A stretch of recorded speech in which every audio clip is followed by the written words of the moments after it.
அனைவருக்கும் வணக்கம். நாங்கள் இன்றைக்கு பார்க்க போறது ஒரு சின்ன டிக்டே தான். ஆண்பால், பெண்பால் சம்மந்தமானது.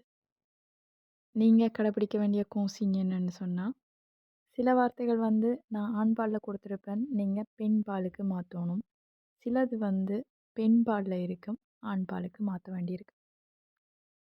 ஒரு வாக்கியமா தான் குடுத்துருப்பேன். அந்த வாக்கியத்துல இருக்கிற வார்த்தைகள் தான் நீங்க மாத்தப் போறீங்க.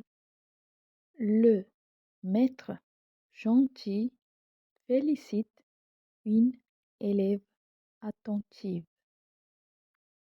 Le maître gentil félicite une élève attentive.